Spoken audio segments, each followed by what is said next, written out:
दैनिक बाजार आउटलुक में हमसे जुड़ने के लिए आपका धन्यवाद। आज मेरे साथ हमारे ट्रेडिंग रूम से जुड़ेंगी स्वाति, जो हमें हाल के घटनाक्रमों के बारे में अधिक जानकारी देंगी। स्वाति।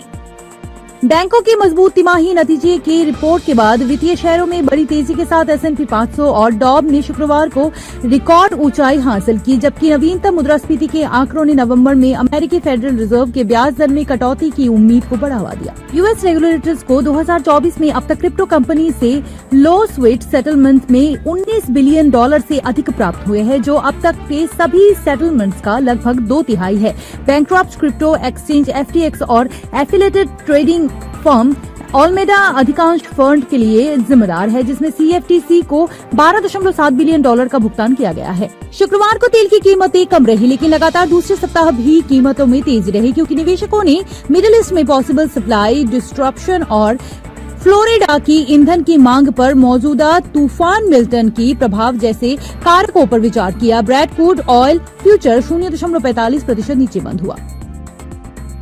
यूरो डॉलर का मूल्य पिछले सत्र में काफी हद तक अपरिवर्तित रहा। ROC एक सकारात्मक संकेत की ओर इंगित कर रहा है। ICICI बैंक के स्टॉक को पिछले सत्र में 1.0% गिरते देखा गया, यथा स्टॉकिस्टिक संकेतक हम एक अधिविकृत मार्केट में हैं। सिल्वर डॉलर जोड़ी ने पिछले सत्र में 1.2% आसमान छू लिया। ROC एक सकारात्मक संकेत की ओर इंगित कर रहा है। पिछले सत्र में सोना डॉलर के मुकाबले 0.9% बढ़ा। स्टॉकिस्टिक संकेतक का नकारात्मक संकेत हमारे समग्र तकनीकी विश्लेषण का खंडन करता है।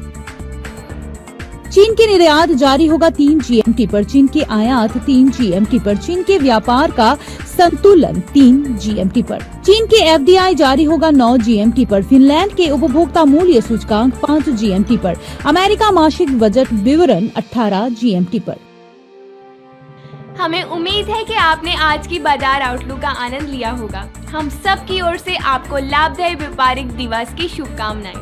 वित्तीय बाजारों के ताजा समाचारों और घटनाओं के लिए कल सुबह जरूर लॉगिन करें।